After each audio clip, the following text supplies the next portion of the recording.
Трета недела поред пратениците дебатираат со реплики и контрареплики за претходно веќе договорената меѓу партиите комисија за избори и именување. СДСМ во обид да го бајпасира тоа побара да се премине на точката избор на претседател на собранието, па потоа да продолжи со дебатата за комисијата. ВМРО ДПМН остро се спротивстави на тоа и во минутажата од собраниската говорница се вклучи и расправа за деловникот која трае веќе неколку дена. Топ тема на ваша страна во контекст на оваа ситуација го постави прашањето дали во собранието се брани правото на дебата или се обструира формирањето на новото парламентарно мнозинство.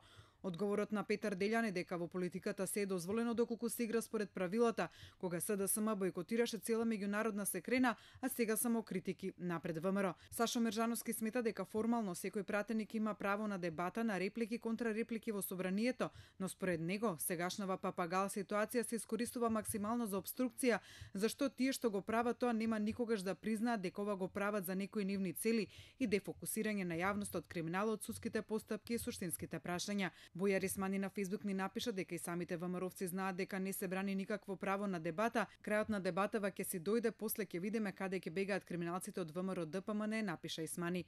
На нашето прашање стигнаа многу реакции од твитерџиите. Лина Лу напиша: собранието го представуваат пратениците во него, гледајќи го нивниот интелектуален и морален капацитет, добро е што постоиме. Тоа ќе остане така се додека гласаме за партии, а не за личности. Ставот на Зоран Јовановски е дека во собранието се врши злоупотреба на позитивно правните прописи или во конкретниот случај собранискиот деловник. Според него во собранието ние немаме ниту политичка, ниту парламентарна криза, имаме само криза на совеста, која е невозможно законски да се регулира ниту со собраниски деловник, ниту со било кој друг правен акт. Голем дел од твитовите беа во насока дека она што се случува во собранието е за одбрана на раководството на ВМРО ДПМН од кривично гонење.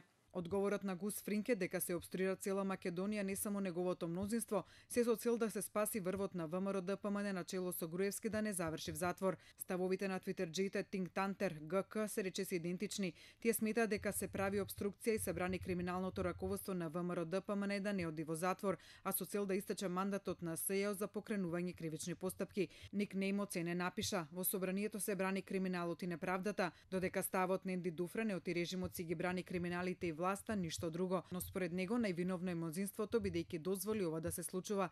МТ Персона пак смета дека целта е обструкција на собранието се со цел да истече мандатот на СЈО и да можат преку уставен суд да го укинат, се со цел да се спаси врвот на ВМРО ДПМН. Твитерџијата со никнейм Го чекам ќосето на нашето прашање констатира дека дебата е спротивставување на ставови и мислења, а не во реплики потполно согласување со ставот на говорникот. Шарлатанството царува, додава тој. Според темпото со кое досега се одвиваше дебатата за избор на Собраниската комисија за избор и именувања, математички пресметано таа би требало да заврши за неколку месеци. Ако во меѓувреме не се смени ништо, најмалку уште толку потоа би траела и дебатата за избор на претседател на Собранието и конституирање на парламентот.